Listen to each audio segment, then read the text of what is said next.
onefootflipper.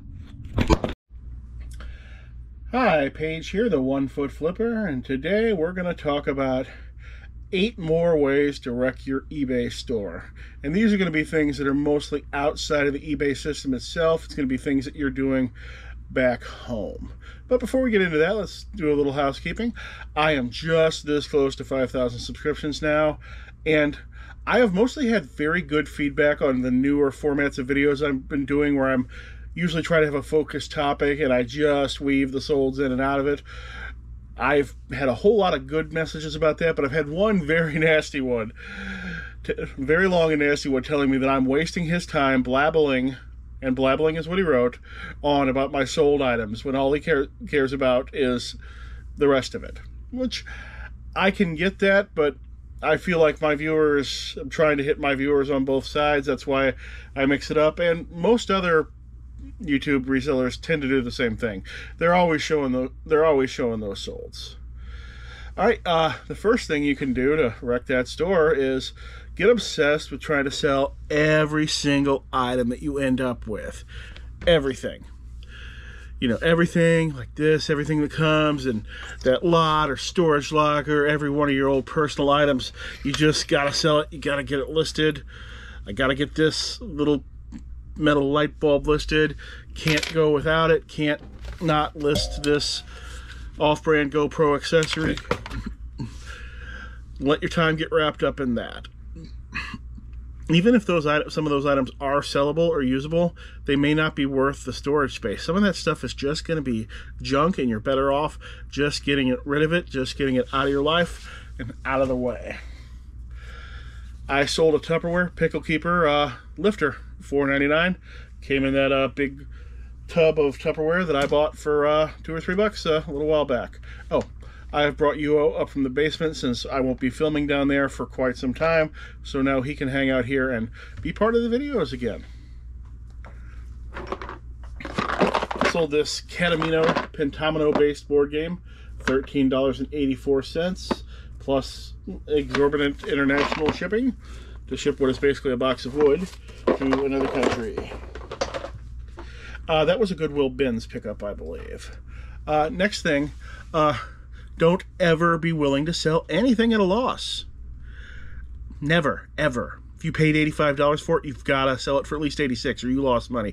Or you've got, not only do you have to get your money back, you absolutely have to recover every dime you put into it, plus all of your expenses, no matter how bad your mistake was in the first place. I see this on the eBay forums a lot. This is sellers, you know, claiming they can't sell these items because they paid more for them and they can't possibly sell them for less. But here's the thing. What you paid for the item has nothing to do with the value of the item. Not really. I mean, and honestly, a lot of times the asking prices you see on items, both at garage sales and on eBay themselves, have little or nothing to do with the true value either. And if you're clogging up your space with your upside down investment items, is a terrible, terrible thing. If I paid $15 for Cubert, but he's only worth $4, sure, I could put him in my store for 20 years for $15 and hope that someday that he'd be worth $15. Or I could sell him for $4, get him out of there, recover the space. Also, Cubert, not all that likely to increase in value. He's likely to decrease. The Cubert franchise, as far as I know, died in the early 80s. I mean, there were 3 Cubert arcade games and I believe 2 pinball games and some ports on the console ports. He might have had a Saturday morning cartoon very briefly or been on somebody else's, but I haven't seen anything from the character since, and that's unlikely to change in the near future. Sold 2 Flames of War sealed unit packs, total of $72.88. One of them is a vehicle, the other one is a Finnish platoon. A lot of money in this stuff. Next thing is, if you want to wreck your eBay store, is if you're a low volume seller, go ahead and sell those negative feedback magnet items. And what I mean by that is some items are just much more likely to get negative feedbacks than others. I sell enough items where it doesn't matter. It scrolls off the screen. I'm back up to 99.9% or 100% real quick. But some items that tend to get negative feedback: Pokemon cards, low-end vintage electronics, broken items, parts items, and anything where the buyer has to read the description to see what is wrong with it. Because guess what? Most buyers don't read at all. And that's why all these low-end vintage electronics, broken parts items, and read things are much more likely to get negative feedback than other items, because they see the photo, they maybe read part of the title, they can't even always see the whole title depending on how they're looking at the item, and then they buy it based off that. And then they leave you negative feedback despite the fact that every part, that even the title said it was broken, every part of the description said it was broken. They leave you negative feedback because they expected it to be working. And as far as the Pokemon cards go, honestly, that is children or adults that act like children who think that those super cheap $2 Pokemon cards are some sort of investment, and when they're not, don't arrive in investment grade PSA 10 condition, they can leave you negative feedback. I sold this Gen X camo paintball bandolier with 4 pouches, $14.76. I got this at the Goodwill outlet last summer. It took an entire year to sell. So, not the fastest sell through. Now, the next thing you want to do if you want to wreck that store is get super wrapped up in items that are both low dollar and slow sell through. Items such as low dollar trading cards, that was a huge mistake for me, because I started out in a wheelchair, no way to walk, no way to really get merchandise, so I started out selling off my own trading card collection and getting overstock from the card shop I used to work at, and I expanded out massively into that. But I mean, if you're in a wheelchair and that's your only choice, hey, do it. Absolutely. That might be your only choice, and that might be the best for you. But if you can do more than that, you want to do more than that. So don't get too wrapped up in low-dollar trading cards, vintage sheet music, single issues of comic books. Now, in all these, I'm talking about low-dollar ones. If it's a $20 comic book, sell it all day long. But that $2 comic book, a lot of time to list, sits there for 4 years to sell, if it ever sells. Same thing, postcards, Beanie Babies, all of that stuff. Don't spend too much time on those items or get too wrapped up in them. Learn to leave them behind. Next thing I sold is this playmat. I sell these a lot, but what a playmat basically is, it's a giant mouse pad that people play cards on. This one has an Alice in Wonderland based graphic on it. See if you can see that. I have quantity on this. This sold for $8.99. I've sold about a half dozen of them so far, and I think I got 2 or 3 of them left. And I also sold this Color of Money soundtrack LP.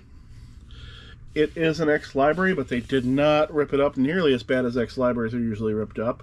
A lot of times they just glue the big card thing on right in the middle and make cuts on it all over the place, but this isn't bad. And this sold for $11.99. Seems to me that LP soundtracks sell pretty good. I don't know if people actually want to listen to them or people like to hang them on the wall. I'm not sure which one it is. Next thing you can do to wreck that store is don't have the proper shipping materials on hand. You can lose half a day to a whole day to something like running out of record mailers and suddenly having to acquire the cardboard to Frankenbox 10 record orders because you ran out. Matter of fact, I put my record listings on pause right now because I realized I've only got about 15 record mailers left, and I'm not going to get any more for 3 days. The last thing I want to do is run out of record mailers. And that can be for any type of shipping material, because you're either wasting time leaving the house to come up with stuff and spending more for it, or you're wasting time Frankenboxing, whatever else, when you could have just had the right thing on hand to begin with. I sold this 1994 Hallmark keepsake Feliz Navidad motion and music ornament. I might have actually put a video of this playing in the listing. Not sure if I did or not. I got this at the Goodwill bins in downtown St. Louis. There's a video of that up. It's not too many videos behind that one. Next thing you can do to wreck that eBay store is start yourself a YouTube channel. And make sure you make that more important than eBay. And one of the reasons you might want to start a channel is you might say, hey, I outsell that YouTube guy. I know more about eBay than he does. But what you're missing is that YouTube guy, he spends 20 hours a week dealing with YouTube. You spend that same 20 hours a week sourcing, listing, and shipping. So yeah, you do outsell him. That's the same reason why before I started, I'm like, I outsell most of these guys. So of course I should be on YouTube. Yeah, I outsell most of those guys because they're putting a bunch of time into video production that I wasn't. My sales have gone way down since I started YouTube. Like 25% easily. And the YouTube money is not going to be worth it unless you absolutely rise to the top. And me with near 5,000, I'm nowhere near that rise to the top level. I honestly think it somewhere in the 30s. 30,000 maybe, according to what I'm earning per month on YouTube, for that to actually be worth it. And chances are I will never get to that level. Let's see what else I sold. Flames of War terrain cards, sealed up with a mystery card. This is an item that came out of some gaming set. No sold history, no comps. I just had to guess the price. I guessed 10 bucks. And it eventually sold. And I sold these Warhammer sprue of Fantasy Rats, sold for $17.99. I sent a 10% out. It was $19.99, but I sent a 10% off offer, and they accepted. Next thing you can do to wreck that store is, if you've got a really small space, fill it up with large merchandise. If all you've got to work with is a large shelving unit and maybe a closet, what you want to do is get yourself a bunch of big golf bags and a bunch of coffee makers. With any luck, you can fill your entire inventory and not even have $600 worth of merchandise there. I know this sounds crazy, but people do just that, or they make that mistakes on more micro levels. Something that I've done. Honestly, I shouldn't be picking up anything big unless it's got an incredibly good sell-through rate or it's very valuable, because I don't have the space that some other sellers have. I sold 4 packs of cards, 2 packs of Pro Cheerleader, and 2 packs of 1992 Winston Cup. $4 total, same buyer. And the last reason is related to the one before that, is wreck that store, overload your workspace. Get as much stuff in there as you can. You know, see this? Make it look way worse than this. Way worse. With any luck, tomorrow you'll be doing what I did today. That you're just gonna, because you're overloaded, moving things around all the time, you're just going to dump 2,000 rare Pokemon cards. Yep, everyone was a rare. You're just going to dump 2,000 of those all over a bin and shelving system and just let them fall into everything and be all over the ground and everything else. And if you're lucky, you're like me, you've only got one leg, so it's really hard to get things up off the ground. That is the sort of thing you can do if you overload your workspace. And one of the bonuses of overloading your workspace is that you've got no room for the deal of a lifetime when it comes along. No room at all. What are you going to do then? I don't know. Hey, everybody, thanks for watching. If you're not subscribed, why don't you hit that subscribe. Help me get to that 5K, or if I'm already over it, help me get to 6K. It's free. Doesn't cost you anything. Thanks for watching. Goodbye.